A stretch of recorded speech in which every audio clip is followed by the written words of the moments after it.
Hey guys, Josh here with the Alpha and Omega Survival School. Today we're going to be talking about bug out bags and what you can do to maintain effectiveness without having all the bulk and all the weight. Stay tuned.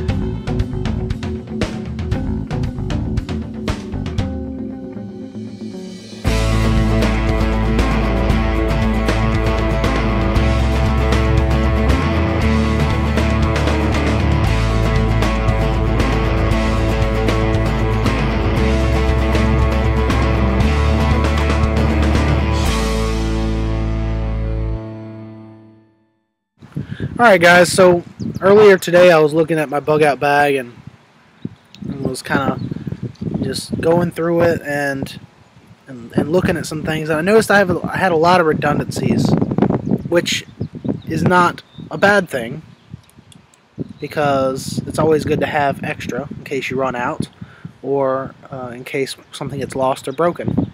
However, when you look at a bug out bag or a go bag or a good bag, let's get out of Dodge, whatever you call it, it's just for that. It's for picking up and being able to get out without, it slowing you down. Is the bag going to save you, or is the bag going to get you killed? That's what you have to ask yourself. And my bag weighed about 21 pounds, and which is not really, a lot of people say you should keep the limit around 20 pounds.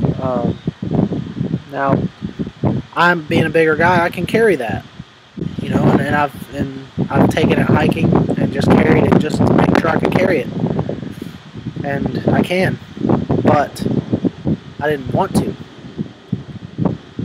I took it to Raven Rock State Park. Some of you might know where that is, out in the middle part of the state, and carried it a 5-mile trail going up and down, hills.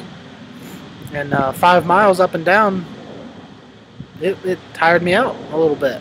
It's not the same as walking 5 miles flat. So I was like, I need to try and lighten this up a little bit. So I did. So I took out a few things, and I'm going to show you a few things that I managed to sacrifice without really giving up usefulness or effectiveness. Here, a couple of those things I'll go ahead and show you. I had this strapped to the side. This is an old Gerber knife pouch, but inside it was this Rayovac blood tracker light, and I mainly kept it on there just because, luxury, not needed. Out it goes.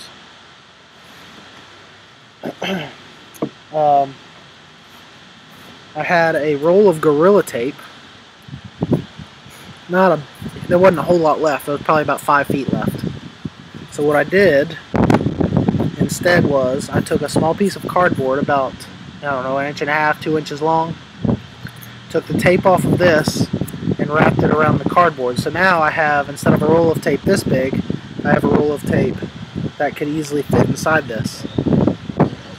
It saves a lot of space, a lot of bulk taken out, which is a good thing. Okay. Now, I have some smoke grenades in my go bag, and for a while I was keeping them in this this canister here, and it fit 2 of them perfectly. It's a very hard plastic canister, so I would keep them in there. But this is really bulky, so I decided to take it out and put them, instead I put them in a plastic baggie. Keep them out of the, in case they get wet. Saved a lot of space on that. I have an alcohol stove made out of a tin can, or aluminum can, excuse me, in my kit, and I'll be doing a video on that.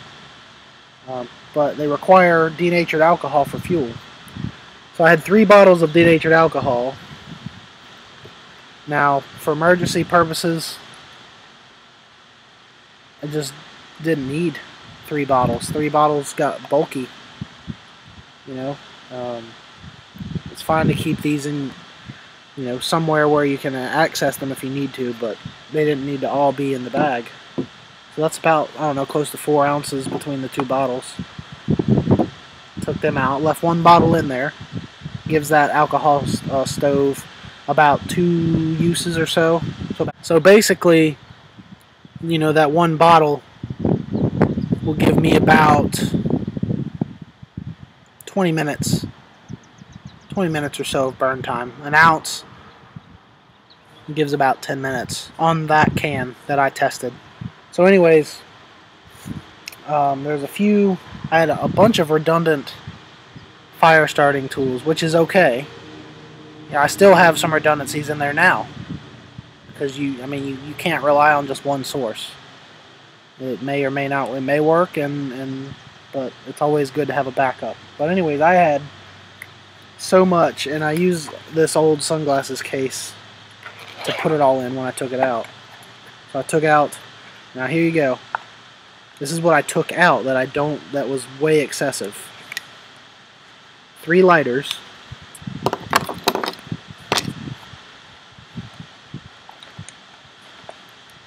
A fire piston and 2 bags of char cloth.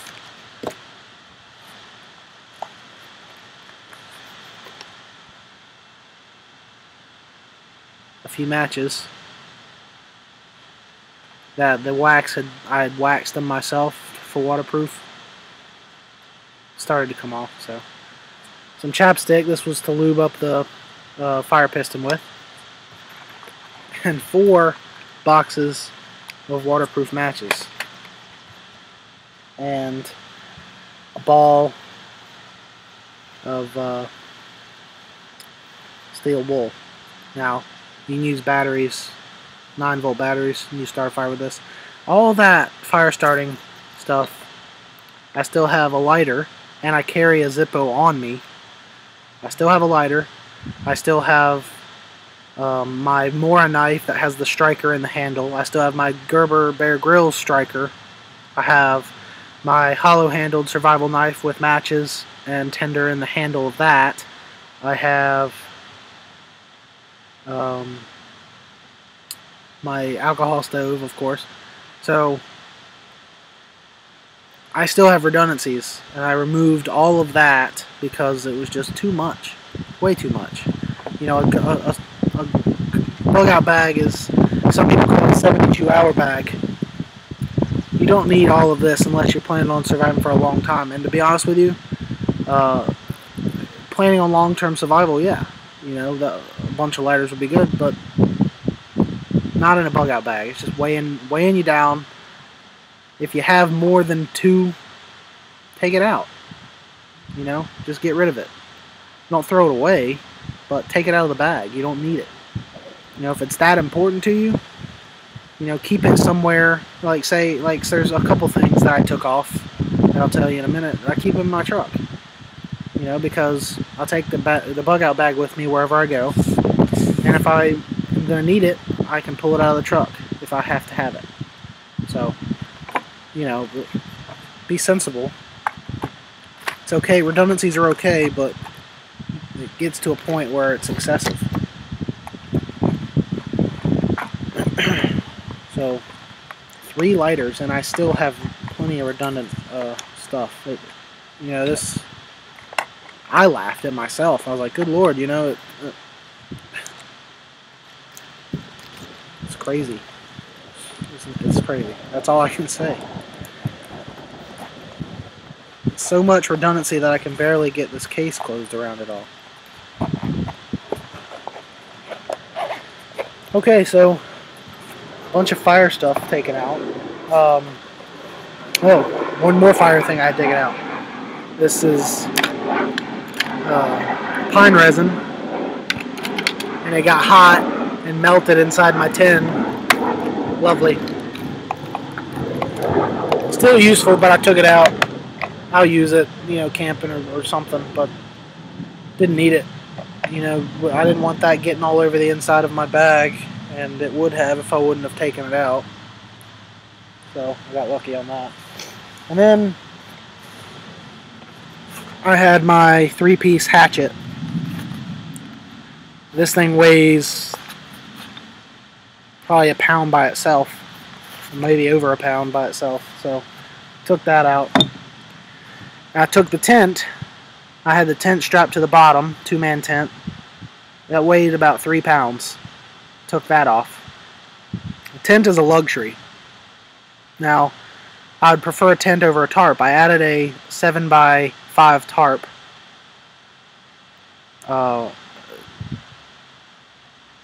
That's used for an emergency. That's what a bug out bag is for. Do I have the tent in my truck? Yes, I do. Because I'd prefer a tent over a tarp any day. And I'm sure a lot of you would agree with me on that. So, the tent is in my truck. I have a warm weather sleeping bag that weighs about 1.5 pounds in my truck. And for all points and purposes, if I'm with my truck, there's a bug on my camera. If I'm with my truck, I can just throw my sleeping bag in the back of my truck because I have an old wrestle pad from an old school in the back for cushioning. But if I had to go, I could easily strap the tent, add 3 pounds to it, and go if I needed to. If I absolutely had to, didn't have a choice. Or I could have someone, if I'm with someone, I could, ration everything out and carry it that way. So, the tent, while I liked having it on there, not a must. Okay, you get what I'm saying? So, and unfortunately the sleeping bag, I would love to put the sleeping bag on there because it only weighed 1 pound, but I don't have the ability to strap something like that to the outside of my pack. Not yet anyways. It's too big to do the way the tent was. But so I took all that off, and now the bag weighs, it went from 21 pounds, or 22, it might have been a little over 21. Now it weighs 16.2 pounds. And it feels like nothing carrying it around. And I even added a couple, before that. It weighed about, 15 and a half, 16. And one thing I want to show you guys while I have you. Remember I said I wanted a Tonto blade? Well, I got one. I got me one. Army Navy store up the road wanted to charge $47 for this knife, or 2 days of work